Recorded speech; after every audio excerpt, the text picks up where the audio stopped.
Hello everyone. आपका स्वागत है आपके चैनल लर्न विद बेनी में। आज हम लोग सामान्य ज्ञान का एक बहुत ही इम्पोर्टेंट पार्ट पढ़ेंगे जिसको हम लोग भारतीय राज्य व्यवस्था इंडियन पॉलिटी कहते हैं। इससे बहुत सारी परीक्षाओं में क्वेश्चन पूछे जाते हैं। इसको हम लोग बहुत ही बेसिक मेथड से जीरो से शुरू करेंगे। भारतीय राज्य व्यवस्था, इसके अंदर हम लोग क्या होते हैं कि सबसे पहले पढ़ेंगे भारतीय संविधान। जो ये भारतीय संविधान है वो कैसे बना, इसका विचार कैसे आया, सबसे पहले इसके बारे में किसने बोला था, किसने विचार किया था, कि किसने आइडिया दिया कभी भारतीय संविधान बनना चाहिए, इसके अंदर क्या क्या चीज़ें, कहाँ कहाँ कौन कौन से देश से अच्छी अच्छी चीज़ें लेनी है हमको।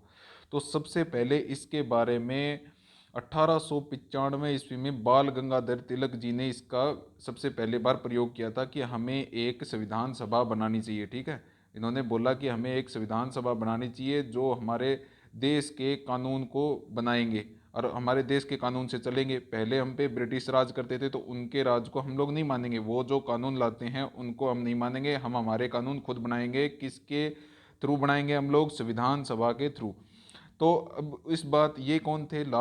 जो बाल गंगाधर तिलक जी थे, ये गर्म दल के नेता थे। ठीक है, जो कांग्रेस थी वो दो भागों में विभाजित हो गई थी। 1907 के अधिवेशन, सूरत अधिवेशन जो 1907 में हुआ था, उसके अंदर दो भागों में विभाजित हो गई, एक गर्म दल एक नरम दल हो गया। ठीक है, तो गर्म दल में तीन नेता थे। कौन? लाल, पाल, बाल।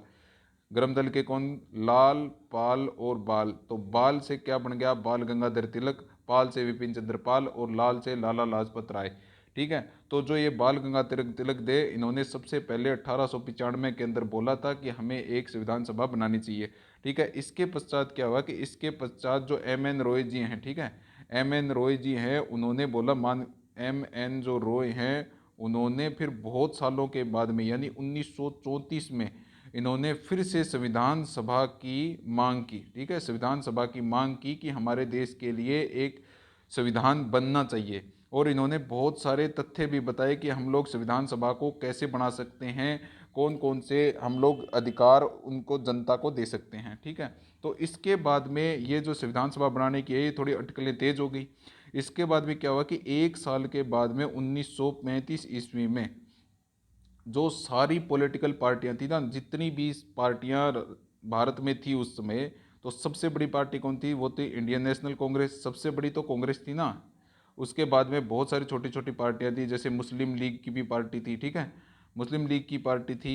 उसके अलावा और बहुत सारी पार्टी थी जिनको हम लोगों ने बोला कि भाई 1935 में सब लोगों ने इकट्ठे होकर के एक आवाज़ में ये कहा कि हमको तो अब संविधान सभा बनानी ही है। ठीक है, इसका क्या दे दिया इन्होंने? लेटर पे लिख के दे दिया कि भाई ऑफिशियल डिमांड कर दी, औपचारिक रूप से। ठीक है, जो औपचारिक रूप से डिमांड होती है ना, वो कर दी। पहले तो सिर्फ ये विचारों में हो रही थी, लोग बोल रहे थे कि हमें चाहिए चाहिए, लेकिन जब 1935 आया तो उसके अंदर क्या कर दिया, सारी पॉलिटिकल पार्टियों ने एक डॉक्यूमेंट बनाया और उसके ऊपर सबके सिग्नेचर किए और उसको ब्रिटिश सरकार को सौंप दिया कि भाई हमें तो अब संविधान सभा चाहिए ही चाहिए। ठीक है, तो उस समय क्या था कि उसके थोड़े दिन के बाद में ही ब्रिटिश सरकार एक युद्ध में गिर गई। जो द्वितीय विश्व युद्ध हुआ था ना, जो 1939 से 1945 तक चला था, तो ये इसकी आहट हो गई भी ये युद्ध होने वाला है, क्योंकि उस समय जर्मनी बहुत ही ज़्यादा ताकत का प्रदर्शन कर रहा था। ठीक है, तो यूके को पता था, यानी ब्रिटिशों को पता था कि ये युद्ध होने वाला है, तो वो थोड़े दबाव में आ गए और उन्होंने क्या किया कि 1940 में, एक लंबे समय के बाद में 1940 में, इस जो हमारी औपचारिक मांग थी ना, उसको कर लिया उन्होंने स्वीकार की भी एक बार के लिए मान लेते हैं हम कि आपको एक संविधान सभा की जरूरत है। औपचारिक मांग को मान लिया ब्रिटिश सरकार ने 1940 के अंदर। अब इसके अंदर इसके बाद क्या हुआ कि इसके बाद भी उन्होंने बहुत लंबा टाइम चला दिया, क्योंकि 1945 तक वहाँ पे चला युद्ध। 1945 में युद्ध कब रुका? 1945 में युद्ध क्यों रुका था? क्योंकि अमेरिका ने, यूएसए ने क्या किया था कि जापान के दो शहरों नागासाकी और हिरोशिमा के ऊपर, एक तो नागासाकी था, ठीक है, और एक हिरोशिमा था, वहाँ पे दोनों पे न्यूक्लियर अटैक गिरा दिए, न्यूक्लियर बॉम्ब गिरा दिए, जिससे वहाँ पे बहुत सारी जानें चलेगी। और जापान ने क्या कर दिया? आत्मसमर्पण कर दिया, यानी घुटने टेक दिए यूएसए के सामने। तो यूएसए वाली जो पार्टी थी, जो यूके था, यूएसए था, फ्रांस था, वो पार्टी जीत गई। तो युद्ध खत्म हो गया 1945 में। तो 1945 के बाद में, 1945 होने के बाद में हमें जो गवर्नमेंट थी, जो यूके की गवर्नमेंट थी, यानी ब्रिटिश जो गवर्नमेंट थी ना, उसके प्रधानमंत्री एटली थे। उनके प्रधानमंत्री कौन थे? एटली, ठीक है। उन्होंने 1946 के अंदर एक कैबिनेट भेज दिया। 3 लोगों का क्या किया उन्होंने? 3 लोगों का एक कैबिनेट भेज दिया। 3 लोगों का कैबिनेट भेज दिया इंडिया के अंदर कि भाई आप वहाँ पे जाओ और उनका क्या करो, उनको स्वतंत्रता दो और उसके अलावा उनकी संविधान सभा का निर्माण भी करवाओ। ठीक है, संविधान सभा का निर्माण करवाओ आप जाके वहाँ पे। तो ये 3 लोग आ गए। ये 3 लोग कौन कौन से थे? इनमें पहला नाम आता है क्रिप्स का। ठीक है, पहला कौन सा था इसमें? क्रिप्स का। दूसरा कौन था? अलेक्जेंडर। कौन सा था? अलेक्जेंडर। और तीसरा कौन था? लॉरेंस। तीसरा कौन था? लॉरेंस। तो ये जो 3 बंदे हैं, ये 3 बंदे आए थे। और जो ये 3 बंदों का मिशन आया है ना, कैबिनेट आया है, उसको हम लोग क्या बोलते हैं? इसको जो मिशन आया था उसको हम लोग बोलते हैं कैबिनेट मिशन। 3 लोगों के क्या बोलते हैं इसको? Cabinet mission. Cabinet mission. और गांधी जी ने एक बहुत इंपॉर्टेंट बात कही थी। इस जो मिशन है ना, उसको गांधी जी ने क्या कहा था? ए पोस्ट डेटेड चेक। ए पोस्ट डेटेड चेक क्यों कहा था? ए पोस्ट डेटेड चेक क्यों कहा था? कि भाई ये समय गुजरने के बाद आई है। यानी कि हमने 1935 में मांग की, 1940 में आपने स्वीकार किया और फिर 1946 के अंदर आप आ रहे हो इतने लंबे समय बाद में। तो ये पोस्ट डेटेड चेक, यानी कि इसको पोस्ट डेटेड चेक क्या बताएं? जब चेक की डेट निकल जाती है ना, तो वो कोई काम का नहीं रहता। तो ये पोस्ट डेटेड चेक था कि अब इसकी डेट निकल गई है, ये कोई काम का नहीं है, आपने बहुत ज़्यादा टाइम खराब कर दिया, 6 साल का। ठीक है, ये हो गई इतनी कहानी इस चैप्टर की। अब हम थोड़े नोट्स बनाए हैं उनको देख लेते हैं। तो यहाँ पे जैसे हमने पढ़ लिया है कि भाई सबसे पहले किसने मांग की थी? बाल गंगाधर तिलक ने की थी। उसके बाद में 1934 के अंदर एम एन रॉय जी, जो मानवेंद्र नाथ रॉय हैं, उन्होंने संविधान सभा की मांग उठाई। फिर 1935 में हम लोगों ने आधिकारिक यानी ऑफिशियल मांग उठा दी, सब पार्टियों ने मिल करके। इसके बाद में पढ़ते हैं कि सन 1938 के अंदर पंडित जवाहरलाल नेहरू ने संविधान सभा का बनाने का निर्णय लिया कि अब हम लोग संविधान सभा बनाएंगे जिसमें हम लोग अपने हिसाब से रूल रेगुलेशन चलाएंगे। इस मांग को ब्रिटिश ने 1940 में मान लिया। इसके बाद में 1946 में ब्रिटिश के प्रधानमंत्री कौन थे? एटली ने 3 सदस्यीय कैबिनेट को भारत भेजा। इस मिशन में कौन कौन थे सदस्य? लॉरेंस था, क्रिप्स था, अलेक्जेंडर था। ठीक है, इस मिशन को क्या कहा हमने? कैबिनेट मिशन के नाम से जाना जाता है। ठीक है, अब जो ये कैबिनेट मिशन आ गया, अब हमने बनाई संविधान सभा। ठीक है, अब हम बना रहे हैं, वो तीनों ने मिल करके हमको संविधान सभा बनाने की छूट दे दी। अब हम बना रहे हैं संविधान सभा। ठीक है, तो संविधान सभा बनाने के लिए हमने क्या किया कि सबसे पहले भाई कितने लोग चुने जाएंगे, वो सबसे पहले हमने देखा कि कैसे कैसे लोग चुनने हैं, कितने मनोनीत सदस्यों को लेना है, कैसे कैसे चुनाव प्रक्रिया करवानी है। तो चुनाव तो हमने किया नहीं। हमने क्या किया? जितनी भी हमारी रियासतें थी ना, जितनी भी हमारी छोटी छोटी रियासतें थी, उन रियासतों से एक एक सदस्य को ले लिया। एक एक सदस्य को ले लिया। कैसे लिया हमने उस एक सदस्य को? कि जहाँ पे भी जनसंख्या के हिसाब से लिया कि जहाँ की जनसंख्या 10 लाख है ना, वहाँ पर एक सदस्य को, 10 लाख के ऊपर एक सदस्य को चुना गया वहाँ पे। ठीक है, एक सदस्य। जैसे मैं मान लेता हूँ कि जयपुर है, तो जयपुर की जनसंख्या अगर 20 लाख है ना, तो वहाँ से कितने सदस्यों को चुना गया? 2 को। ठीक है, तो ऐसे ऐसे करके हम लोगों ने 389, ठीक है, ऐसे करके हम लोगों ने कितनों को? 389 लोगों को, 389 लोगों को मनोनीत किया। ठीक है, तो 389 में से भी बहुत सारी चीज़ें थी, यानी कि 292 जो लोग थे ना, वो तो थे रियासतों से। जैसे मैंने आपको बताया कि भी 10 लाख के ऊपर एक आदमी था, तो वो थे रियासतों से। इसके अलावा जो 93 लोग थे ना, जो 93 लोग थे, वो थे मनोनीत। ठीक है, जिनको सिर्फ मनोनीत कर दिया गया है पॉलिटिकल पार्टियों की तरफ से। जो पॉलिटिकल बड़ी बड़ी पार्टियां थी ना, उन्होंने बोल दिया कि ये बनेगा तो यही बनेगा फिर। ठीक है, कोई चुनाव प्रक्रिया नहीं, कोई 10 लाख लोगों की जरूरत नहीं है। और जो 4 लोग बच गए हैं, वो 4 लोग कहाँ से थे? वो बड़े बड़े प्रांत थे, प्रांतों के कमिश्नर थे। अब ये मैं बताता हूँ कि आपको 4 बड़े बड़े प्रांत कौन कौन से थे। तो इनके अंदर पहला प्रांत आता है दिल्ली। एक दिल्ली से कमिश्नर था। दूसरा कहाँ से था? एक आमेर हो गया। ठीक है, एक आमेर था। तीसरा क्या था? एक कुर्ग था। और चौथा था बलूचिस्तान। चौथा कौन सा था? बलूचिस्तान, जो अब कहाँ पे पड़ता है? ये पाकिस्तान के अंदर पड़ता है। ठीक है, अभी कहाँ है ये? बलूचिस्तान पाकिस्तान के अंदर पड़ता है। तो ये जो 4 थे ना, यहाँ से हम लोगों ने 4 कमिश्नर लिए थे, 4 प्रांत से हम लोगों ने इन चारों को और उठा लिया। तो ये टोटल सदस्य अगर हम लोग गिनेंगे ना, तो ये 292, ये 93 और ये 4 मिलके कितने बन जाएंगे 389, यानी 389 लोग थे। शुरू में कितने 389 लोग थे संविधान सभा के अंदर। अब हुआ क्या कि जो 389 लोग हैं ना, ये 389 लोग थे, लेकिन इनमें क्या हुआ बाद में कि भारत में जब बंटवारा होने लग गया ना, तो इसमें 299 सदस्य रह गए, क्योंकि जो बाकी के सदस्य थे उन्होंने बोला कि जो मुस्लिम लीग थी उनके सदस्य ने बोला कि हम लोग तो पाकिस्तान का अलग कानून बनाएंगे, यानी उनका अलग कानून अलग संविधान बनाएंगे। तो वो जितने लोग थे वो छोड़ के पाकिस्तान की तरफ चले गए। बचे सदस्य कितने 299, उनमें से कितनी महिलाएं थी 15। ये पूछा जा सकता है कि उनमें से कितनी महिलाएं बची थी 15। अब संविधान सभा हमारी बन गई है, उसमें सदस्य कितने हैं 299। अब हम देखते हैं कि सबसे पहले जो संविधान सभा की बैठक हुई ना, कि भी बना लिए हमने संविधान सभा बना ली है, अब इसके बाद में कौन नेता होगा, कौन क्या करना है, किसको अध्यक्ष बनाना है, वो हम लोग सबसे पहले देखेंगे। तो उसके अंदर भी ये डिसाइड हुआ कि सबसे पहली जो बैठक है ना वो जल्दबाजी में होगी। तो जल्दबाजी में यानी कि 9 दिसंबर को वो बैठक हो गई 1946 में। तब हमने क्या किया, कभी एक दिन के लिए अस्थाई तौर पे हमने अध्यक्ष बना दिया किसको, डॉक्टर सच्चिदानंद सिन्हा को। किसको, डॉक्टर सच्चिदानंद सिन्हा को, ठीक है, सिन्हा को बना दिया। अब इसके बाद में क्या हुआ कि 2 दिन के बाद में, क्योंकि हमें अस्थाई की जरूरत नहीं है, हमें तो स्थायी अध्यक्ष चाहिए, तभी तो हमारी संविधान सभा बनेगी। तो 2 दिन के बाद में यानी 11 दिसंबर के बाद में दूसरी मीटिंग हुई, और उसके अंदर हम लोगों ने एक स्थायी अध्यक्ष ही बना दिया। किसको बनाया स्थायी अध्यक्ष हमने, डॉक्टर राजेंद्र प्रसाद को, ठीक है। स्थायी अध्यक्ष किसको बना दिया, डॉक्टर राजेंद्र प्रसाद को। अब ये तो बन गए अध्यक्ष, तो बन गए हमारे पास, डॉक्टर राजेंद्र प्रसाद क्या बन गए, हमारे अध्यक्ष बन गए हैं। तो ये देख लेते हैं, हमने यहीं पे ये लिखा है कि संविधान सभा की पहली बैठक कब हुई थी, 9 दिसंबर 1946 को। इस सभा का अध्यक्ष डॉक्टर सच्चिदानंद सिन्हा को अस्थायी तौर पे चुन लिया गया। वहाँ सबसे बड़ी इंपॉर्टेंट बात है कि जो पहली बैठक हुई थी 9 दिसंबर 1946 को, उसमें मुस्लिम लीग ने पार्ट नहीं लिया था, क्योंकि इन्होंने बोला कि भी हम तो पाकिस्तान में जाएंगे और पाकिस्तान का अलग संविधान बनाएंगे, तो इनसे तो इनका संविधान सभा को लेना देना था ही नहीं।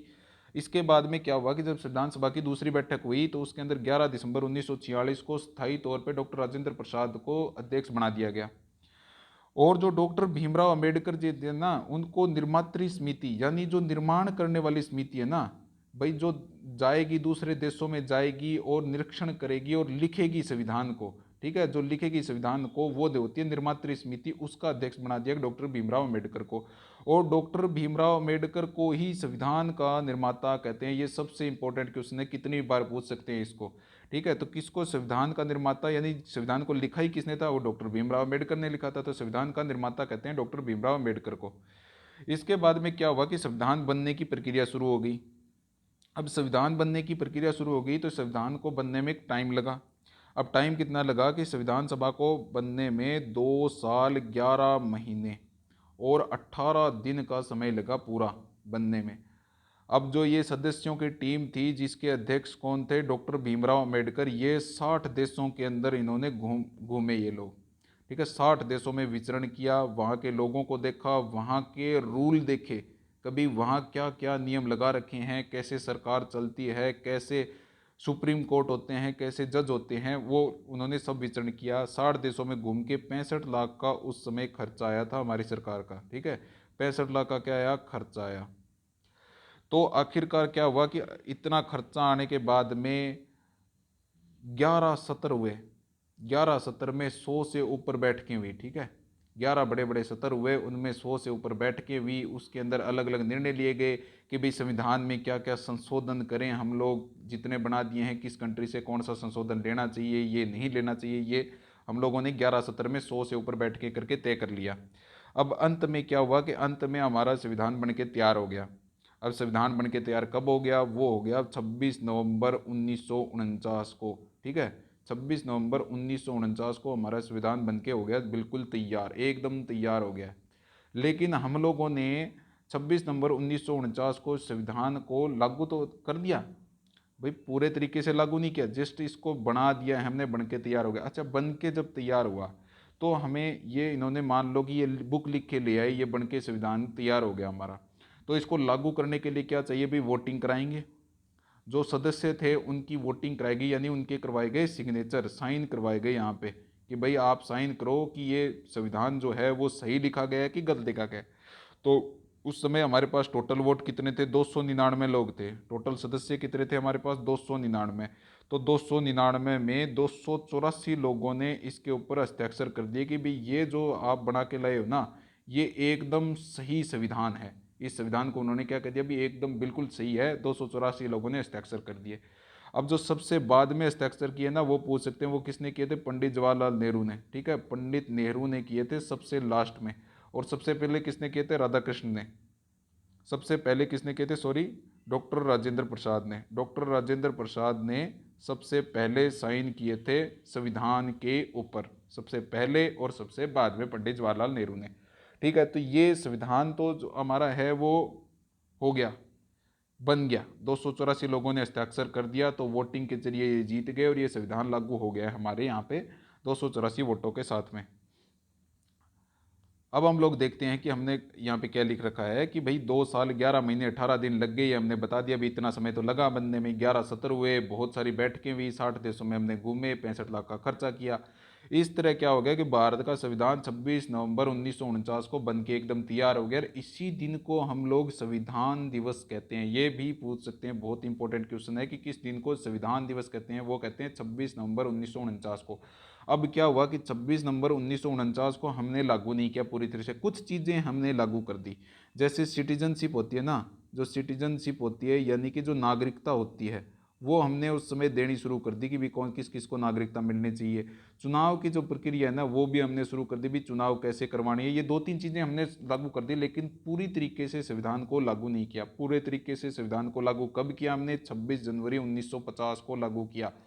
इस दिन को फिर हम लोगों ने क्या कहा? भी इस दिन को कहते हैं हम लोग गणतंत्र दिवस। ठीक है, क्यों किया 26 जनवरी 1950 को ही क्यों किया? 2 महीने बाद क्यों किया? क्योंकि 26 जनवरी 1929 को लाहौर में जो अधिवेशन हुआ था, उसमें पंडित जवाहरलाल नेहरू के द्वारा पूर्ण स्वराज की मांग की गई थी। पंडित जवाहरलाल नेहरू आईएनसी यानी इंडियन कांग्रेस के उस समय के अध्यक्ष थे। ये जो अधिवेशन हुआ ना, ये हुआ था लाहौर के अंदर। ठीक है, 1929 में। इसके अंदर इन्होंने बोला कि हमें पूर्ण स्वराज यानी हमें पूरा का पूरा देश चाहिए अब हमें। ठीक है, पूरे पे राज करना है हमको, तो अंग्रेजों को भगाना है। तो इसके लिए इस दिवस को खास बनाने के लिए इन्होंने क्या किया कि भाई गणतंत्र दिवस यानी कि जो हमारा संविधान है उसको लागू करने के लिए 2 महीने आगे खिसका दिया और 26 जनवरी 1950 को लागू करवा दिया। इसके बाद में क्या था कि जो हमारा संविधान बन चुका है, ये संविधान है यहाँ पे। ठीक है, ये संविधान सभा है जो बन गई है, हमारी संविधान बन चुका है, इसके क्या क्या कार्य क्या थे और हमने इसके अंदर महत्वपूर्ण तथ्य क्या क्या लिए। तो सबसे पहले तथ्य आता है कि जो भारतीय ध्वज है तिरंगा, ये हमने कब अडॉप्ट किया, यानी कि सबसे पहले हमने इसको कब लिया था हमारे संविधान के अंदर? कभी इसको, इस तिरंगे को हम लोग अपना लेंगे, ये तिरंगा हमारे देश का ध्वज होगा। 22 जुलाई 1947 को स्वीकार कर लिया। पहली बार जो ये तिरंगा था ना, ये लाहौर अधिवेशन, जैसे मैंने अभी बताया 1929 में लाहौर अधिवेशन में जब पूर्ण स्वराज की मांग हुई थी, नहीं भी हमें पूरी आज़ादी चाहिए, तब पहली बार रावी नदी के किनारे लाहौर के अंदर ये फहराया गया था। ट्राई कलर यानी 3 कलर का हमारा तिरंगा होता है, वो फहराया गया था तब। अब जो 22 जुलाई 1947 को तो हमने तिरंगा ले लिया और 15 अगस्त 1947 को हम लोग हो गए आज़ाद। अच्छा, पाकिस्तान कब आज़ाद हुआ? पाकिस्तान हमसे जस्ट एक दिन पहले यानी 14 अगस्त 1947 को पाकिस्तान आज़ाद हो गया था। हम एक दिन बाद आज़ाद हुए थे उससे। ठीक है, अच्छा, ये जो तिरंगा हमारा बना हुआ था ना, उसका डिज़ाइन किसने किया था? ये जो अभी हम लोग तिरंगा देखते हैं हमारा, जिसके बीच में अशोक चक्र बना हुआ होता है, इससे पहले जो तिरंगा था ना, जो 1929 के अंदर हम लोगों ने तिरंगा फहराया था, वो तिरंगा ऐसे चौकोर था, इसमें 3 कलर ही थे, सेम 3 कलर, लेकिन बीच के अंदर उसके अंदर क्या था? चरखा बना हुआ था। ठीक है, लेकिन बाद के अंदर स्वतंत्रता होने के बाद में हम लोगों ने जो तिरंगा लिया, उसके बीच के अंदर हम लोगों ने क्या बना दिया? अशोक चक्र बना दिया, जिसके अंदर 24 वो जो तिल्लियां होती है, ठीक है, ऐसे चक्कर बने होते हैं, वो 24 होते हैं। ये अशोक चक्कर ले लिया हमने। अब जो इस चक्कर का डिजाइन था, ये जो पूरा का पूरा ध्वज था, उसका डिजाइन आंध्र प्रदेश के रहने वाले थे पिंगाली वेंकटेश, उन्होंने इनका डिजाइन किया। ये भी कई बार पूछ लेते हैं, पिंगाली वेंकटेश ने हमारे तिरंगे का डिजाइन किया था। इसके बाद में हमारे पास में आता है कि भाई राष्ट्रीय गान जो हमारा जनगण मन है, वो हमने कहाँ से लिया, कब लिया? तो वो जो जनगण मन है वो गाया किसने था? वो रविंद्रनाथ टैगोर के एक गीत था, वहाँ से हमने उठा लिया था जनगण मन। और ये कब लिया, हमारे संविधान के अंदर कब शामिल किया इसको, 24 जनवरी 1950 को हमने हमारे संविधान के अंदर राष्ट्रगान को ले लिया, जनगण मन को। और राष्ट्रगान जनगण मन की अवधि कितनी होती है, मतलब कितने टाइम तक हम इसको बजाते हैं या बोलते हैं, तो 52 सेकंड का इसका अंतराल होता है, अवधि का अंतराल होता है। अच्छा, सबसे बड़ा राष्ट्रीय गान किस कंट्री का है, किस देश का है राष्ट्रीय गान सबसे बड़ा? सबसे बड़ा मैं बताता हूँ आपको, ग्रीस का है, ठीक है। सबसे छोटा किसका है?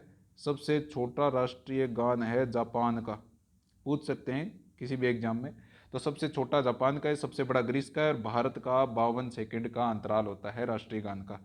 इसके बाद में राष्ट्रीय गान आ गया तो राष्ट्रीय गीत भी आएगा। राष्ट्रीय गीत हमारा है वंदे मातरम। वंदे मातरम को हम लोगों ने बंकिम चंद्र चटर्जी की एक बहुत ही अच्छी किताब है प्रसिद्ध आनंद मठ, उससे हम लोगों ने ये गीत को लिया था। इस गीत को भी हम लोगों ने 24 जनवरी 1950 को संविधान में शामिल कर दिया था। इसके अलावा 24 जनवरी को ही 24 जनवरी 1950 को ही हम लोगों ने हमारा पहला प्रेसिडेंट यानी कि पहला राष्ट्रपति मिला था हमें। पहला राष्ट्रपति निर्विरोध, उसका विरोध उनका विरोध किसी ने नहीं किया। पहला राष्ट्रपति कौन मिला हमको? डॉक्टर राजेंद्र प्रसाद को बना दिया गया निर्विरोध, यानी उनके सामने कोई नहीं था चुनाव लड़ने के लिए, ठीक है। तो प्रसाद को बना दिया गया। ये चीज़ें हमें 24 जनवरी को मिली थी। 24 जनवरी को 3 चीज़ें मिली। पहली हमें जनगण मन मिला, दूसरा हमारा राष्ट्रीय गीत मिला वंदे मातरम, तीसरे हमें 24 जनवरी 1950 को हमारे पहले राष्ट्रपति मिल गए डॉक्टर राजेंद्र प्रसाद, ठीक है। इसके बाद में क्या हुआ, 1900, हाँ इसी में एक और तथ्य भी आता है कि 1949 में भारत आज़ाद तो कब का हो गया, 1947 में हो गया था।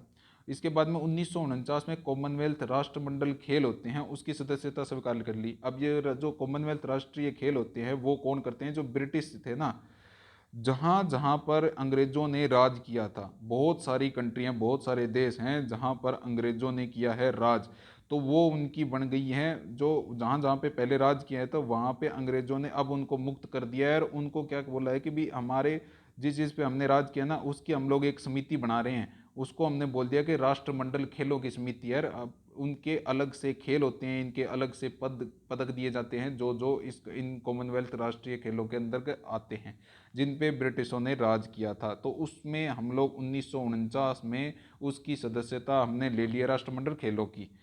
इसके बाद में एक बहुत इंपॉर्टेंट तथ्य आता है कि ये मैंने पहले बता चुका हूँ कि 26 नवंबर 1949 को हमारे संविधान बना, तो 284 लोगों ने हस्ताक्षर कर दिए। टोटल कितने थे? 299 लोग थे, उसमें से 284 लोगों ने हस्ताक्षर कर दिए, तो संविधान को मंजूरी दे दी। और मंजूरी देते ही हमारे पास में कितने आर्टिकल थे, कितने अनुच्छेद थे? 395। शुरू में अनुसूचियाँ कितनी थी?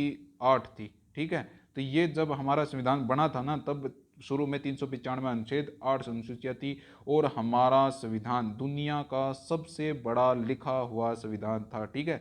हमारा जो संविधान बना दुनिया का सबसे बड़ा और लिखा हुआ संविधान था। अच्छा, मैं एक चीज़ और बता देता हूँ, आगे भी आएगी, कि सबसे पहले लिखित संविधान किसका था? बड़ा नहीं, सबसे पहले लिखित संविधान किसका है? वो है यूएसए यानी अमेरिका का था लिखित संविधान। यहीं से हमने उठाया कि हमने भी लिखना शुरू किया अमेरिका को देख के। लेकिन हमारे संविधान की एक खासियत है कि हमारा संविधान विश्व का सबसे बड़ा लिखा हुआ संविधान है। इसके बाद में क्या होता है कि जब हम लोग संविधान बना रहे थे ना, तो उसमें बहुत सारे सत्र हुए, बहुत सारी बैठकें हुई, तो उनके लिए हमने बहुत सारी कमेटियां भी बनाई, बहुत सारी समितियां बनी थी। कुल 13 समिति थी, जिसके अंदर बहुत ही इंपॉर्टेंट तो 7 ही समितियां हैं। उन 7 समितियों के बारे में हम लोग पढ़ लेंगे इस कक्षा में। सबसे पहली समिति क्या थी? केंद्रीय शक्ति समिति, यूनियन पावर कमेटी। भाई केंद्र का नाम आ गया, केंद्र में सबसे पावरफुल कौन होता है? आप बताओ मेरे को। प्रधानमंत्री होता है सबसे पावरफुल, ठीक है। तो प्रधानमंत्री उस समय कौन थे? पंडित जवाहरलाल नेहरू हमारे प्रधानमंत्री थे। तो भाई अपने आप याद रख लो, केंद्रीय शक्ति, और जहाँ पे शक्ति की बात आ गई तो सबसे ज़्यादा शक्ति किसके पास होती है? प्रधानमंत्री के पास में। उस समय प्रधानमंत्री कौन थे? हमारे जवाहरलाल नेहरू। तो केंद्रीय शक्ति समिति के अध्यक्ष कौन हो गए? जवाहरलाल नेहरू। संघ संविधान समिति, अब जहाँ जहाँ पे आपको यूनियन आ रहा है ना, आप इतने से ट्रिक याद करो, जहाँ पे भी केंद्र और यूनियन का यूज हो रहा है, यूनियन कॉन्स्टिट्यूशन कमेटी यानी संघ संविधान समिति। तो यूनियन का मतलब ये होता है कि भैया केंद्र सरकार, और केंद्र सरकार पे तो हमेशा कब्जा ही रहता है किसका? प्रधानमंत्री का। तो पर से आगे पंडित जवाहरलाल नेहरू जी संघ संविधान समिति के भी अध्यक्ष।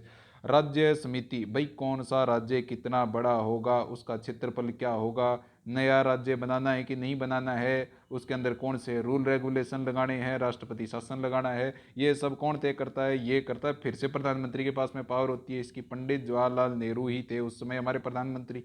तो राज्य समिति की भी पावर किसने ले रखी थी? उस समय के प्रधानमंत्री पंडित जवाहरलाल नेहरू जी ने। अगली जो चौथी कमेटी आती है वो आती है ड्राफ्टिंग कमेटी। अब ड्राफ्टिंग कमेटी क्या होती है कि ड्राफ्ट तो हम समझ गए कि प्रारूप, हमने जो संविधान सभा बनाई थी उसका प्रारूप, उसका ढांचा कैसे तैयार करना है, उसमें कितने अनुच्छेद लेने हैं, कितनी, कौन से देश में जाना है, कौन से देश का कौन सी चीज़ अच्छी है, इस देश की न्याय प्रणाली अच्छी है, इस देश की नगर पालिका अच्छी है, इस देश की पंचायत अच्छी है। तो वहाँ से अलग अलग जगहों से उन्होंने अलग अलग चीज़ें खोजी, तो उसको हम लोग बोलते हैं प्रारूप बनाए, उन्हें ढांचा तैयार किया। और ढांचा तो हमें पता है कि एक ही बंदा घूमा था चारों तरफ, तो वो कौन थे? डॉक्टर भीमराव अम्बेडकर। हमारे संविधान को बनाने के लिए एक ही बंदे ने मेहनत की थी बहुत ज़्यादा, जो बाहर घूमे थे। इसके बाद में पांचवी जो समिति आती है वो प्रांत संविधान समिति आती है, यानी प्रोविजनल कॉन्स्टिट्यूशन कमेटी। प्रांत, हम लोगों को पता है कि सबसे बड़ा योगदान जो हम पढ़ते हैं रियासतों का एकीकरण, हम लोग हमेशा से पढ़ते आ रहे हैं रियासतों का एकीकरण। जो बहुत सारी रियासतें थी उनका एकीकरण किसने किया था? सरदार वल्लभ भाई पटेल ने किया था मिल करके। तो इसका हम जैसे ही हम लोग प्रांत नाम पढ़ेंगे ना उससे हमें पता चलेगा कि प्रांतों को इकट्ठा किसने किया था? सरदार वल्लभ भाई पटेल ने। तो जो प्रांत संविधान समिति है उसका किसको बना दिया गया अध्यक्ष? सरदार वल्लभ भाई पटेल को। इसके अलावा जो अल्पसंख्यक थे, हमारे जो मौलिक अधिकार होते हैं, और अलग संख्यक होते हैं जो बहुत ही कम लोग होते हैं, गरीब लोग होते हैं जिनकी जनसंख्या बहुत ही कम होती है, उनको अल्पसंख्यक कहते हैं। मौलिक अधिकार जो हमारे मूल के अधिकार होते हैं, हमें शिक्षा मिलनी चाहिए, समानता का अधिकार होना चाहिए, धार्मिक स्वतंत्रता का अधिकार होना चाहिए, हमारे पास शोषण के विरुद्ध लड़ने का अधिकार होना चाहिए, अपनी रक्षा करने का अधिकार होना चाहिए, खुला बोलने की स्वतंत्रता का अधिकार होना चाहिए, जीने का अधिकार होना चाहिए। ये सारे क्या हैं? मौलिक अधिकार हैं। तो जो इनकी समिति थी, इनके अध्यक्ष भी सरदार वल्लभ भाई पटेल जी को बना दिया गया था। फिर एक कमेटी आई लास्ट संचालन समिति, यानी चला रहे थे कि कैसे समिति चलेगी, कैसे ये संविधान सभा चलनी चाहिए। तो ये संविधान सभा को चलाने वाले तो हमें एक ही पता है कि जो इस सभा के अध्यक्ष होंगे, जो इस सभा के अध्यक्ष होंगे वही चलाएंगे। और इस सभा का अध्यक्ष डॉक्टर राजेंद्र प्रसाद था और संविधान सभा का अध्यक्ष भी डॉक्टर राजेंद्र प्रसाद ही था। तो वही चला रहे थे, संचालन समिति और संविधान सभा दोनों एक ही बात मानो आप। उन्हीं को कौन चला रहे थे? डॉक्टर राजेंद्र प्रसाद जी चला रहे थे। इसके बाद में हम लोग पढ़ते हैं कि मैं आपको एक बहुत ही इंपॉर्टेंट बात बताता हूँ कि जब 1947 में हम लोग आज़ाद तो हो गए, 1946 में हमें आज्ञा दे दी ब्रिटिश सरकार ने कि आप आज़ाद हो जाओ, उसकी प्रोसेस हम लोग कर रहे हैं स्टार्ट। ठीक है, उन्होंने 3 लोगों को भेज दिया कि भाई ये आपको करेंगे, आज़ाद होने की प्रक्रिया समझाएंगे और आज़ाद करवाएंगे, आपके देश को स्वतंत्र बनाएंगे। अब हुआ क्या कि 1947 में, उसके बाद में कोई चुनाव तो हुए नहीं हमारे देश में। चुनाव क्या हुआ? हुए ही नहीं। हमारे देश में पहली बार चुनाव ही हुए थे 1951 और 1952 में। उससे पहले तो चुनाव हुए नहीं थे, अपनी मर्जी से मनोनीत कर दिए गए थे। ठीक है, जनसंख्या के आधार पर, जैसे मैंने बताया कि 10 लाख के ऊपर एक आदमी को मनोनीत कर दिया गया था, एक आदमी को। ठीक है, तो वहाँ पे चुनाव तो हुए ही नहीं। तो उसके बाद में क्या, जब 1947 का दौर चल रहा था तो 1947 के में क्या हुआ कि 1947 में चुनाव तो हुए नहीं। तो भाई कौन डिसाइड करेगा कि कौन प्रधानमंत्री बनेगा, कौन मुख्यमंत्री बनेगा, कौन किस राज्य का राज्यपाल बनेगा? ठीक है, और कौन शिक्षा मंत्री बनेगा, कौन लेबर मिनिस्टर बनेगा, ये सारी चीज़ें कौन डिसाइड करेगा भी कौन बनेगा? तो इन्होंने क्या किया कि उस समय के लिए हम लोग ले आए अंतरिम सरकार। अंतरिम सरकार जो फिक्स नहीं है, जब तक हमारा संविधान नहीं बन जाता ना तब तक ये अंतरिम सरकार रहेगी। अब अंतरिम सरकार के अंदर बहुत सारे लोगों को बहुत सारे पद दिए गए उन्हीं। अच्छा, एक बात इसमें यह भी इंपॉर्टेंट है कि जो अंतरिम सरकार के लगभग सदस्य थे ना, वही सदस्य आगे चल करके जो हमारी संविधान सभा बन गई और उसके बाद में हमारा संसद भी बन गया। ठीक है, उसके बाद में संसद बन गया, संसद के 2 पार्ट भी हो गए, एक लोकसभा बन गया, दूसरा राज्यसभा भी बन गया। तो इसमें भी यहीं से सदस्य जो इसके अंदर मंत्री बने थे ना पहले अंतरिम सरकार के अंदर 1947 में, उन्हीं में से लगभग 100 में से 99 मंत्रियों को आगे चल करके भी सदस्य बना दिया गया संसद का, लोकसभा का या फिर राज्यसभा का। जब चुनाव हुए तब भी इन्हीं लोगों को बना दिया गया, इन्हीं लोगों को जिता दिया गया और इन्हीं को ही मंत्री पद दे दिया गया, सेम के सेम ही। तो ज़्यादा अंतर है नहीं। अब हम लोग सबसे पहले पढ़ते हैं कि हमारे सबसे पहले जो प्रधानमंत्री थे, वो तो हमें सबको पता है कि हमारे प्रधानमंत्री सबसे पहले कौन थे? पंडित जवाहरलाल नेहरू। यही सबसे ज़्यादा टाइम तक हमारे प्रधानमंत्री रहे थे, 1947 से 1962 तक ये प्रधानमंत्री रहे थे। इनके काल में हमने कई जंगें लड़ी थी। 1948 में हमारा युद्ध हो गया था, उठते ही पाकिस्तान के साथ में युद्ध हो गया था। फिर 1962 के अंदर हमारा युद्ध हुआ था किसके साथ में, चाइना के साथ में युद्ध हुआ था, ठीक है। तो इनके काल में दो बड़े बड़े युद्ध हो गए थे। अब इसके बाद में जो हमारे पहले उप प्रधानमंत्री, ये जो चीज़ है ना उप प्रधानमंत्री, ये बहुत सारे लोग छोड़ देते हैं, लेकिन हमें याद रखना चाहिए कि हमारे पहले उप प्रधानमंत्री और हमारे गृह मंत्री दोनों एक ही आदमी था। वो कौन था? सरदार वल्लभ भाई पटेल। इनका हमारे संविधान के अंदर और हमारे देश के निर्माण के अंदर बहुत बड़ा योगदान है। इन्होंने एक बहुत बड़ा काम किया था, रियासतों का एकीकरण किया था, ठीक है। बहुत सारी रियासतें थी, जैसे बीकानेर रियासत थी, जूनागढ़ रियासत थी। जूनागढ़ रियासत कहाँ पे पड़ती है? वो पड़ती है गुजरात के अंदर। तो ऐसी रियासतों का उन्होंने एकीकरण किया था, ठीक है, कि उनको एक में ला करके एकीकरण करके भारत के साथ में उनको जोड़ दिया था, पाकिस्तान के साथ में नहीं जाने दिया उनको। तो इनमें बहुत बड़ा योगदान है इनका, इसीलिए इनको दो पदवी दे रखी है कि एक तो ये गृह मंत्री थे हमारे देश के और एक थे उप प्रधानमंत्री, सरदार वल्लभ भाई पटेल। पहले जो हमारे राष्ट्रपति थे वो तो हमने पहले ही बता दिया कि भाई 24 जनवरी 1950 को डॉक्टर राजेंद्र प्रसाद को निर्विवाद, यानी कि कोई विवाद नहीं हुआ, दूसरा सामने था ही नहीं, उनको सीधा निर्वाचित कर दिया गया। पहले जो उपराष्ट्रपति थे वो थे डॉक्टर सर्वपल्ली राधाकृष्ण, ठीक है, पहले उपराष्ट्रपति थे हमारे। पहले स्वास्थ्य मंत्री कौन थी? पहले स्वास्थ्य मंत्री का क्वेश्चन है, मंत्री कौन थी? राजकुमारी अमृत कौर। अब ये बहुत ही इंपॉर्टेंट क्वेश्चन बन जाता है, क्योंकि जो राजकुमारी अमृत कौर थी ये पहली महिला मंत्री थी। कोई भी महिला इससे पहले मंत्री नहीं थी, क्योंकि हम लोग अभी तो आज़ाद हुए। ये पहली महिला मंत्री थी जिनको इतना बड़ा पद सौंपा गया था। पहली स्वास्थ्य मंत्री बनाया गया किसको? राजकुमारी अमृत कौर को। ये बहुत ही इंपॉर्टेंट क्वेश्चन बनेगा आगे चल के। पहली महिला कौन थी स्वास्थ्य मंत्री? राजकुमारी अमृत कौर। पहले हमारे शिक्षा मंत्री, ये बहुत बार पूछा जाता है, तो शिक्षा से तो हमें पता होना ही चाहिए कि जो अब्दुल कलाम है हमारे, बहुत ही ज़्यादा शिक्षित थे। इन्होंने बहुत सारी टेक्नोलॉजी का विकास किया है भारत के अंदर, ठीक है। तो इन्होंने मिसाइल बनाई है, अग्नि मिसाइल इनकी देन है। जैसे मैं इनकी बात नहीं कर रहा, मौलाना अब्दुल कलाम, लेकिन अब्दुल कलाम के नाम से आपको याद रह जाएगा, ठीक है। अब्दुल कलाम बहुत ही पढ़े लिखे थे, तो पढ़ाई लिखाई से मतलब क्या हो गया? अब्दुल कलाम तो शिक्षा मंत्री रहे होंगे। फिर मौलाना अब्दुल कलाम क्या रहे होंगे? शिक्षा मंत्री। और पहले जो रेल मिनिस्टर थे वो कौन थे? जॉन मैथाई। ये एक इंग्लिश सा नाम लगता है, लेकिन ये इंडियन थे। तो इनका नाम क्या है? जॉन मैथाई। ये पहले रेलवे मंत्री थे। तो इतनी ही इंपॉर्टेंट चीज़ें पूछी जाएगी। ये अंतरिम गवर्नमेंट भी थी, और 1951-52 के बाद में चुनाव होने के बाद में भी इसी के ही लगभग सारे मंत्री सेम के सेम ही रहे थे, ठीक है। ये चीज़ें हमने पढ़ लिया है भी। अंतरिम सरकार कब से कब तक बनी रही थी? 1947 से 1951-52 तक बनी रही थी। 1951-52 में हमारे पहली बार आम चुनाव हुए थे, ठीक है। तो इसके बाद में हम लोग देखते हैं कि आगे का पार्ट क्या है। अब ये जो आज का पार्ट है ना, ये इतना हमने खत्म कर दिया। अगली बार हम लोग क्या पढ़ेंगे कि हमने कहाँ कहाँ से क्या क्या बोरो किया है, मैं बता दूंगा आगे चल के। अब जो परीक्षाओं में, बहुत सारी परीक्षाओं में इससे रिलेटेड क्वेश्चन पूछे गए हैं, जो आज का लेक्चर पढ़ा दिया है उससे हमें क्वेश्चन पूछे गए हैं, वो ही क्वेश्चन उठा के लिए मैंने यहाँ से, अपनी तरफ से कोई नहीं बनाया गया। तो पहला क्वेश्चन है कि संविधान सभा बनाने की आधिकारिक मांग कब की गई? अब भाई आपको अगर लाइन से याद रखना है ना शुरू से, तो सबसे पहले 1895 में मांग की गई थी। किसके द्वारा? बाल गंगाधर तिलक के द्वारा। लेकिन ये ऑफिशियल नहीं थी। इनकी मांग के बाद में बहुत सारा टाइम निकला। फिर 1934 के अंदर M.N. रॉय जी ने कहा कि भी हमें बना लेनी चाहिए, क्योंकि हमारी ज़रूरत है, हमारे देश को नए नियमों की ज़रूरत है। तब इन्होंने, लोगों ने थोड़ा सोचा, सारी पॉलिटिकल पार्टियां इकट्ठी आई, सारी पार्टियों ने मिल करके 1935 को एक डॉक्यूमेंट के ऊपर साइन करके उन्होंने आधिकारिक मांग कर दी, ठीक है। आधिकारिक यानी कि ऑफिशियल मांग कर दी, आधिकारिक मांग, ठीक है। और 1940 में क्या हुआ था? 1940 में ब्रिटिश सरकार ने इस मांग को मान लिया था, ठीक है, इस मांग को मान लिया। और 1946 ये ऑप्शन में दे रखा है, इसका मतलब 1946 में जो प्रधानमंत्री थे ना, ब्रिटिश प्रधानमंत्री, उन्होंने क्या किया? अंग्रेजों के प्रधानमंत्री ने 3 सदस्यों की एक टीम भेज दी भारत के अंदर संविधान सभा बनाने के लिए।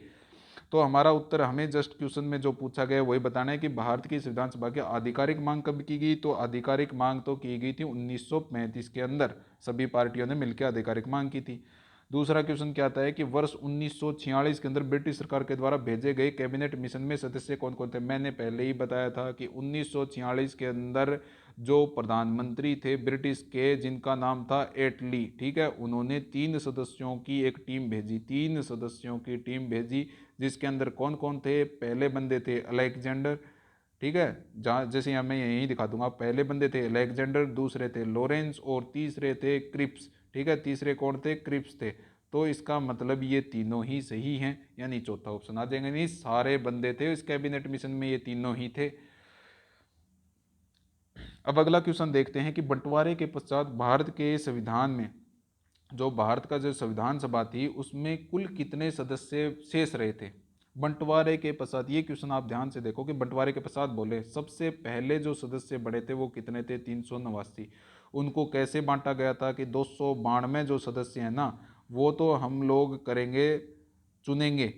कहाँ से चुनेंगे, वो चुनेंगे हम लोग रियासतों से। ये 292 तो रियासतों से चुन लिए, प्लस में जो 93 सदस्य हैं वो हम लोग करेंगे अपनी मर्जी से मनोनीत। भाई अपनी मर्जी से जिसको अच्छा लगा उसको बना देंगे, मनोनीत करेंगे। और जो 4 सदस्य बच गए ना, वो 4 सदस्य कहाँ से आते हैं, 4 अलग अलग प्रांतों से। हमने पढ़े थे प्रांत कौन कौन से हैं, कुर्ग है, ठीक है, मेवाड़ है, उसके बाद में दिल्ली है, और दिल्ली के अलावा कौन सा था, एक पाकिस्तान के अंदर एक जगह थी जिसको हम लोग क्या बोलते हैं, बलूचिस्तान, ठीक है, बलूचिस्तान वो थी। ये हमारे सदस्य हो गए। कब थे ये, बंटवारे से पहले, जब शुरू में हम लोग बना रहे थे, बंटवारे से पहले की बात। अच्छा, बंटवारे के बाद क्या हो गया, बंटवारे के बाद में क्या बोला उन्होंने कि भाई कुछ सदस्य छोड़ के चले गए। हमारे पास सदस्य कितने बचे, 299। कितने सदस्य छोड़ के चले गए, 90 सदस्य। वो 90 सदस्य मुस्लिम लीग से बिलोंग करते थे, भाई मुस्लिम लीग के थे। तो वो क्या बोले कि भाई हम तो बनाएंगे पाकिस्तान का अलग से संविधान बनाएंगे, हम तुम्हारे संविधान से कोई लेना देनी है, पाकिस्तान का क्या बनाएंगे, अलग संविधान बनाएंगे हम तो अब ये दो भागों में टूट गया। ये 90 अलग हो गए, 299 अलग, 299 हो गए भारत की संविधान सभा में। अभी बच गए शेष, भारत के पास बच गई 299। 299 में हमें याद है कि 284 लोगों ने साइन किया था, यानी हस्ताक्षर किए थे बनाने के लिए, क्या, संविधान को बनाने के लिए, ठीक है। संविधान के ऊपर मोहर लगा दी इतने लोगों ने साइन करके कि भैया ये हमारा संविधान है, हमने मान लिया इस संविधान को, ठीक है। तो कितने सदस्य बचे थे, सबसे पहले थे 389, ठीक है। सबसे पहले सदस्य कितने थे, 389 थे। फिर हमारे पास में चले गए बहुत सारे सदस्य, कितने, 90 सदस्य चले गए पाकिस्तान की तरफ। तो हमारे पास बच कितने गए, 299 सदस्य बच गए। 284 लोग भी थे, ये किस में थे, इन्होंने हस्ताक्षर किए थे, ठीक है, इन्होंने किए थे हस्ताक्षर। लेकिन हस्ताक्षर नहीं पूछ रहे हम लोग, पूछ रहे हैं कि कुल कितने सदस्य बचे संविधान सभा में, वो थे 299, ठीक है। अगला क्वेश्चन देखते हैं हम लोग कि जो संविधान सभा बन गई उसके पहले स्थायी अध्यक्ष कौन थे। ये क्वेश्चन आप ऐसे कई बार कंफ्यूज हो जाओगे। पहला अगर मैं बोल दूं कि प्रथम अध्यक्ष कौन थे, तो वो थे सच्चिदानंद सिन्हा। सच्चिदानंद सिन्हा थे, ठीक है, पहले अध्यक्ष कौन थे, सच्चिदानंद सिन्हा। लेकिन इस क्वेश्चन को ध्यान से पढ़ना है, इसने प्रथम स्थायी सदस्य पूछा। जो सच्चिदानंद सिन्हा जी थे ना, वो अस्थायी थे, क्योंकि वो 2 ही दिन के लिए रहे थे इसके अध्यक्ष संविधान सभा के। लेकिन भाई जो स्थायी पूछा है तो वो हमें पता है कि डॉक्टर राजेंद्र प्रसाद, जो डॉक्टर राजेंद्र प्रसाद हैं वो थे हमारे स्थायी सदस्य। और कितने, कब बने थे ये बने थे 11 दिसंबर 1946 को। डॉक्टर राजेंद्र प्रसाद को स्थायी सदस्य बना दिया। तो यहाँ से उत्तर हमारा हो जाएगा डॉक्टर राजेंद्र प्रसाद। डॉक्टर भीमराव अंबेडकर के बारे में हमने कुछ देर पहले पढ़े थे कि ये जो प्रारूप समिति थी ना, उसके अध्यक्ष रह चुके हैं। इनको संविधान का निर्माता भी कहते हैं, ठीक है, इनको संविधान निर्माता भी कहते हैं। ये बहुत इंपॉर्टेंट चीज़ें आप याद रख सकते हो, संविधान निर्माता भी कहते हैं इनको। और पंडित जवाहरलाल नेहरू के बारे में तो क्या ही बोलना है, ये तो हर किसी समिति के अध्यक्ष थे। हम लोग दोहराने के लिए देख लेते हैं। एक तो जो केंद्रीय शक्ति समिति थी ना, कभी हमें पता है शक्ति किसके पास में होती है, प्रधानमंत्री के पास में। तो सबसे अधिक शक्ति किसके पास में थी उस समय के प्रधानमंत्री कौन थे, पंडित जवाहरलाल नेहरू थे। केंद्रीय शक्ति समिति होगी। एक संघ समिति होगी, ठीक है, संघ संविधान समिति। इसमें भी मैंने बोला था कि जब संघ यानी यूनियन का नाम आ जाए ना, यूनियन यानी संघ का नाम आ जाए, तो वहाँ पे तो प्रधानमंत्री की चलेगी। और फिर एक समिति और के अध्यक्ष थे, ये कौन सी थी, राज्य समिति। ये कौन सी थी, राज्य समिति। यानी राज्य के ऊपर जितने भी निर्णय लेने होते हैं ना बड़े बड़े, वो सारे के सारे किसकी सहायता से होते हैं, वो प्रधानमंत्री रहता है। और प्रधानमंत्री कौन था उसमें, पंडित जवाहरलाल नेहरू। तो ये चीज़ें हमारी क्लियर हो गई। और पंडित जवाहरलाल नेहरू, एक और इम्पोर्टेंट चीज़ है कि भाई हमारे प्रथम प्रधानमंत्री भी तो थे। प्रथम प्रधानमंत्री कौन थे, पंडित जवाहरलाल नेहरू जी थे। अभी इसके बाद में अगला क्वेश्चन देखते हैं कि संविधान दिवस कब मनाया जाता है। अब ये भी, ये है ना, आपको कंफ्यूज नहीं होना इन क्वेश्चनों में, ठीक है। संविधान दिवस पूछा है इन्होंने। गणतंत्र दिवस अलग होता है, एक होता है गणतंत्र दिवस, ठीक है, गणतंत्र दिवस अलग होता है। फिर संविधान दिवस होता है, फिर एक स्वतंत्रता दिवस भी होता है, ठीक है, स्वतंत्रता दिवस होता है। ये 3 दिवस होते हैं, इनमें कंफ्यूज बिल्कुल भी नहीं होना है। स्वतंत्रता दिवस तो जिस दिन आज़ाद हुए हम लोग, कब, 15 अगस्त 1947 को हम लोग हो गए आज़ाद। तो ये तो हो गया स्वतंत्रता दिवस। गणतंत्र यानी 26 जनवरी को मनाते हैं हम लोग, हमें याद रखेगा 26 जनवरी को गणतंत्र दिवस मनाते हैं। तो 26 जनवरी 1950 को हम लोगों ने गणतंत्र दिवस मनाया। संविधान दिवस तो जिस दिन संविधान बन के तैयार हो गया था। संविधान बन के तैयार कब हुआ था? वो संविधान बन के तैयार हो गया था 26 नवंबर को ही, ठीक है। 26 नवंबर 1949 को संविधान तो बन के तैयार हो गया था, बिल्कुल सब लोगों ने साइन कर दिया था, 284 लोगों ने। लेकिन क्या हुआ कि हमें एक अच्छे दिन की तलाश थी, और अच्छा दिन था भाई 26 जनवरी 1929। वो क्यों था 26 जनवरी 1929? क्योंकि इसी दिन पंडित जवाहरलाल नेहरू की अध्यक्षता में हम लोगों ने पूर्ण स्वराज की यानी पूरी स्वतंत्रता चाहिए हमको, उसकी मांग की थी हमने पहली बार। तो ये दिन खास था। तो हम लोगों ने 26 नवंबर 1949 की जगह 26 जनवरी 1950 को गणतंत्र दिवस मनाया, 2 महीने के बाद में। और 26 नवंबर 1949 को बन के तैयार हो गया हमारा संविधान। तो इसको हमने बोल दिया कि संविधान दिवस है। इस दिन तैयार तो हो ही गया था, तो इसको हमने बोल दिया संविधान दिवस तैयार हो गया, और इसके पूरे 2 महीने बाद में हमने इसको लागू कर दिया सब लोगों पे, तो उसको हमने बोल दिया गणतंत्र दिवस 2 महीने बाद। ठीक है। अगला क्वेश्चन क्या आता है कि भारत की पहली महिला मंत्री कौन थी? पहली महिला मंत्री भी दे सकता है, पहली महिला स्वास्थ्य मंत्री भी बोल सकता है। और मैंने जब पढ़ा रहा था तो मैंने बोला था कि बहुत इंपॉर्टेंट है, क्योंकि ये एकमात्र महिला थी मंत्रिपरिषद में अंतरिम गवर्नमेंट में। 1947 से 1952-51 वाली गवर्नमेंट के अंदर सिर्फ ये एक ही महिला थी जिसको कोई बड़ा पद दिया गया था। वो महिला कौन थी? वो थी राजकुमारी अमृत कौर थी। ठीक है। इंदिरा गांधी हमें सबको पता है कि भैया भारत की प्रधानमंत्री रह चुकी हैं। ठीक है। ये पहली महिला प्रधानमंत्री थी। ठीक है, इसको भी याद रखो कि पहली महिला प्रधानमंत्री भारत की कौन थी? वो थी इंदिरा गांधी। ठीक है। राजकुमारी अमृत कौर पहली महिला स्वास्थ्य मंत्री थी। ठीक है, ये याद रखना है, ये पहली महिला स्वास्थ्य मंत्री थी। पहली महिला प्रधानमंत्री कौन बनी थी हमारी? ये बन गई हमारी इंदिरा गांधी। और अगर आपको याद रखना है तो सुचेता कृपलानी मैंने एक नाम दिया है। ये क्यों दिया है सुचेता कृपलानी? कि ये जो सुचेता कृपलानी थी, ये कौन थी? सबसे पहली मुख्यमंत्री थी, पहली सीएम यानी मुख्यमंत्री थी। कहाँ की? उत्तर प्रदेश की पहली महिला सीएम थी, पहली महिला मुख्यमंत्री कौन थी? सुचेता कृपलानी। कहाँ की? यूपी की, यानी उत्तर प्रदेश की, यूपी की थी पहली महिला मुख्यमंत्री। कौन थी? सुचेता कृपलानी। और एक नाम और दिया मैंने, सुमित्रा महाजन। ठीक है, एक नाम और क्या दे रखा है सेकंड पे मैंने दे रखा है, जैसे यहाँ पे सुमित्रा महाजन। तो सुमित्रा महाजन कौन थी? जो सुमित्रा महाजन जी थी ना, ये क्या थी? जो 16वीं लोकसभा चल रही थी, अभी हमारी सत्र चल रहा था, 16वीं लोकसभा का सत्र चल रहा था मोदी जी के जीतने के बाद में, 2014 के बाद में 16वां सत्र शुरू हो गया था। ठीक है, तो उस सत्र में लोकसभा का स्पीकर, जो लोकसभा स्पीकर होते हैं, लोकसभा का अध्यक्ष कौन थी? स्पीकर अध्यक्ष कौन थी उसमें? सुमित्रा महाजन थी। 16वीं लोकसभा स्पीकर अध्यक्ष कौन थी? सुमित्रा महाजन थी। ये दूसरी महिला थी। ये क्या थी? सुमित्रा महाजन जी दूसरी महिला थी जो लोकसभा के स्पीकर के पद पे अध्यक्ष रही है। पहली महिला कौन थी? पहली महिला इससे जस्ट पहले 15वीं लोकसभा की स्पीकर कौन थी? वो थी मीरा कुमार। ठीक है, मीरा कुमार थी।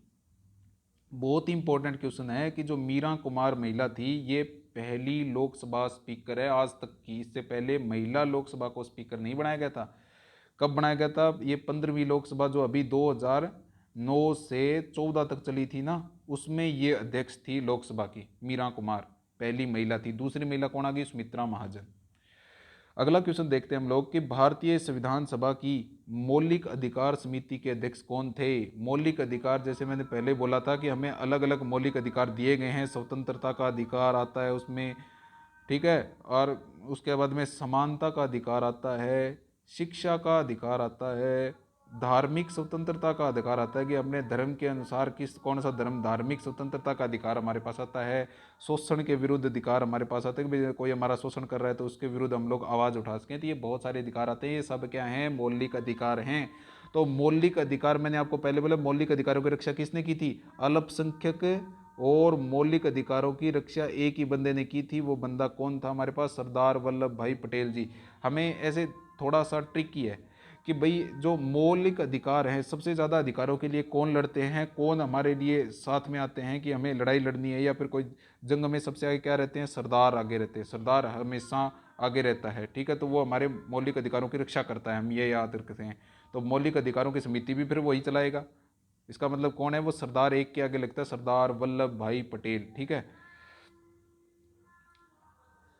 और डॉक्टर भीमराव अम्बेडकर के बारे में हम लोग पहले ही पढ़ चुके हैं कि ये प्रारूप समिति के अध्यक्ष थे। इनको संविधान का निर्माता कहते हैं। बहुत सारे पद थे इनके पास में। इन्होंने ही संविधान लिखा था। संविधान के अंदर 395 अनुच्छेद लिखे इन्होंने, 8 अनुसूचियाँ लिखी, ठीक है। पंडित जवाहरलाल नेहरू के बारे में हम पहले से पता है कि हमारे पहले प्रधानमंत्री थे। ये 3-4 समितियों के अध्यक्ष भी रह चुके थे, ठीक है।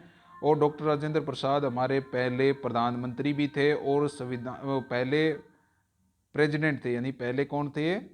प्रेसिडेंट थे, हमारे राष्ट्रपति थे पहले डॉक्टर राजेंद्र प्रसाद। और ये संविधान सभा के अध्यक्ष भी थे। पहली जो संविधान सभा थी 1946 के अंदर, 11 दिसंबर 1946 को, उसके अध्यक्ष भी थे डॉक्टर राजेंद्र प्रसाद। अगला क्वेश्चन देखते हैं हम लोग कि भारतीय ध्वज तिरंगा जो है, भारतीय ध्वज क्या है? तिरंगा है। उसको कब भारत के संविधान में स्वीकार किया गया था? यानी इस तिरंगे को हम लोगों ने कब अपनाया था कि भी ये हमारे देश का तिरंगा होगा, ऐसा, जिसके अंदर ये 3 कलर होंगे, ऊपर नीचे, ठीक है, नारंगी, सफेद और हरा। और उसके बाद बीच में क्या होगा? एक अशोक चक्र होगा, जिसमें तिल्लियों की संख्या कितनी होगी? 24। कई बार ये क्वेश्चन पूछ लेते हैं कि अशोक चक्र जो बना हुआ है उसमें तिल्लियों की संख्या कितनी है, ऐसे करके तिल्लियां ऐसे करी हुई है उसमें, तो वो कितनी है? 24 है, ठीक है। तो ये जो हमारे तिरंगा लिया था, ये हम आज़ाद होने से थोड़ा सा पहले लिया था। इतना याद रखो भाई, एक ट्रिक होती है कि जब हम लोग आज़ाद हुए 15 अगस्त 1947 को, तो हम लोग आज़ाद हो गए। तो आज़ाद होने से पहले हम लोगों ने तिरंगा बना लिया होगा, तभी तो हम लोगों ने तिरंगा फहराया। हमारे प्रधानमंत्री जी ने यहाँ पे खड़े होकर तिरंगा फहराया, क्योंकि हमारे पास तिरंगा था उससे पहले। तो उससे पहले यानी कुछ ही दिन पहले हम लोगों ने तिरंगा लिया, यानी 22 जुलाई 1947 को हम लोगों ने तिरंगा लिया था, ठीक है। ये तिरंगा अपनाया था हम लोगों ने। उसके बाद में 15 अगस्त को हम लोग आज़ाद हो गए। 14 अगस्त को कौन आज़ाद हुआ था? एक दिन पहले पाकिस्तान आज़ाद हुआ था हमसे पहले। और जो ये तिरंगा जो था, ये तिरंगा सेम ही था, लेकिन इसमें एक पहले क्या था, यहाँ पे चरखा बना हुआ था, तो वो पुराना तिरंगा था। वो पुराना तिरंगा सबसे पहली बार कहाँ पे लहराया गया था? वो लहराया गया था लाहौर में। कब? ये जो चौथा ऑप्शन दे रखा है 26 जनवरी 1929 को, ठीक है। 26 जनवरी, यहाँ पे देखो आप, 26 जनवरी 1929 को हम लोगों ने कहाँ पे? लाहौर में। वो भी रावी नदी के किनारे। लाहौर में रावी नदी बहती है, तो रावी नदी के किनारे पंडित जवाहरलाल नेहरू, पंडित नेहरू जी उस समय कांग्रेस का जो अधिवेशन होता था ना, कांग्रेस कमेटी के क्या थे? अध्यक्ष थे।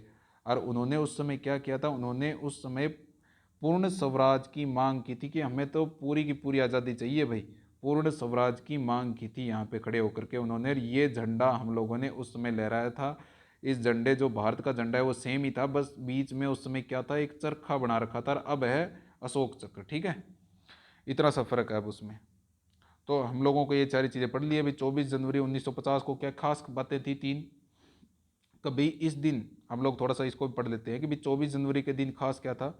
24 जनवरी को हमारे पास में एक तो हमारा बना था नया नया राष्ट्रपति, ठीक है। 24 जनवरी को 3-4 चीज़ें हुई। 24 जनवरी 1950 को, ठीक है, 24 जनवरी 1950 को 3 चीज़ें हुई। पहला, हमारा पहला राष्ट्रपति मिल गया देश को। वो कौन थे? डॉक्टर राजेंद्र प्रसाद, ठीक है। वो कौन थे? डॉक्टर राजेंद्र प्रसाद हमारे देश के पहले राष्ट्रपति बन गए।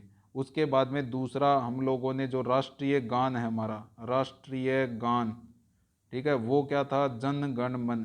क्या था? जन गण मन। वो हम लोगों ने ले लिया संविधान के अंदर, क्या कर लिया? इसको शामिल कर लिया, ठीक है। इसको संविधान के अंदर शामिल कर लिया। ये हमने किससे लिया था? ये एक संगीत से हमने उठाया था, ठीक है। ये हमने एक संगीत से लिया था। और किसका संगीत था ये? रविंद्रनाथ टैगोर का, ठीक है। रविंद्रनाथ टैगोर का एक गीत था, वहाँ से हम लोगों ने जनगण मन को उठाया था। ये ओरिजिनली किस भाषा में लिखा गया था? ये गीत बंगाली भाषा के अंदर, ठीक है, बंगाली भाषा में गीत था ये। इसके बाद में तीसरा हम लोगों ने लिया है राष्ट्रीय गीत, राष्ट्रीय गाना जो है, ठीक है। राष्ट्रीय गीत क्या है हमारा? राष्ट्रीय सॉन्ग क्या है? वंदे मातरम। और वंदे मातरम हम लोगों ने कहाँ से लिया है? वंदे मातरम हमने बंकिम चंद्र चटर्जी, जो बंकिम चंद्र चटर्जी थे, बंकिम चंद्र चटर्जी जो थे, इनकी एक बहुत ही अच्छी किताब थी, ठीक है, आनंद मठ, आनंद मठ। उस किताब से हम लोगों ने इस गीत को लिया था, राष्ट्रीय गीत वंदे मातरम को, ठीक है। और हमारा राष्ट्रीय गान जो दे रखा है ऊपर, उसका कार्यकाल कितना होता है, वो कितने टाइम का पीरियड दिया होता है, वो 52 सेकंड के अंदर हमें गाना होता है, 52 सेकंड का। मैंने पहले भी एक क्वेश्चन और भी बताया था कि सबसे बड़ा राष्ट्रीय गान किस देश का है, ग्रीस का है, ठीक है। सबसे छोटा राष्ट्रीय गान किसका है, जापान का है, ठीक है। ये चीज़ें हमें याद रखनी है इनके साथ साथ में, ठीक है। तो ये इस क्वेश्चन का आंसर हो गया हमारे पास में, हमने बता दिया है कि भाई कब स्वीकार किया गया था, आज़ादी से थोड़े से पहले, यानी 22 जुलाई 1947 को हम लोगों ने इसको ले लिया था, ठीक है। 22 जुलाई 1947 को हमने इसको एडॉप्ट कर लिया था, तिरंगे को। तो आज के लिए हमारा लेक्चर इतना ही है। अगली क्लास के अंदर हम लोग 2-3 इंपॉर्टेंट चीज़ें पढ़ेंगे, ठीक है। तो 2-3 इंपॉर्टेंट चीज़ों के अंदर मैं थोड़ी सी जानकारी आपको दे देता हूँ। 2-3 इंपॉर्टेंट चीज़ों के अंदर क्या आते हैं कि हम लोगों ने जो अलग अलग चीज़ें हैं, जैसे संसद हमने कौन से देश से लिया, प्रधानमंत्री की जो पावर होती है, प्रधानमंत्री के जो चुनाव होते हैं वो हमने कहाँ से लिए, राष्ट्रपति के चुनाव, राष्ट्रपति क्यों होना चाहिए, वो भी हमने कहाँ से लिया, मंत्री कैसे बनते हैं, मंत्री परिषद कैसे होती है, वो हमने कहाँ से लिया। इसके अलावा हमारी नागरिकता कैसी होनी चाहिए, ये हमने कहाँ से लिया, मौलिक अधिकार कहाँ से लिए, ठीक है, मौलिक अधिकार कहाँ से लिए, मौलिक कर्तव्य कहाँ से लिए, मौलिक कर्तव्य कहाँ से लिए, प्रस्तावना जो हमारी बहुत इंपॉर्टेंट पार्ट है, प्रस्तावना हमने कौन से देश से अडॉप्ट की यानी ली है। हम लोग क्योंकि 60 कंट्रियों में गए थे ना हम लोग, तो हर देश की हमने कोई न कोई अच्छी चीज़ें ली है, ठीक है। किस देश का हमने न्यायालय का जो कैसे न्याय दिलाते हैं वो प्रक्रिया हमने कहाँ से ली है। तो ये जो क्लास है वो अगली क्लास में हम लोग पढ़ेंगे, इससे बहुत इंपॉर्टेंट क्वेश्चन बनते हैं इस पार्ट से भी। तो आज के लिए इतना ही। अगर वीडियो आपको पसंद लगे तो आप लाइक कीजिए, शेयर कीजिए, सब्सक्राइब कीजिए। अगर आपकी कोई भी क्वेरी हो तो आप इसके अंदर कमेंट बॉक्स में पूछ सकते हैं, हम लोग उस क्वेरी का जवाब अवश्य देंगे। Thank you.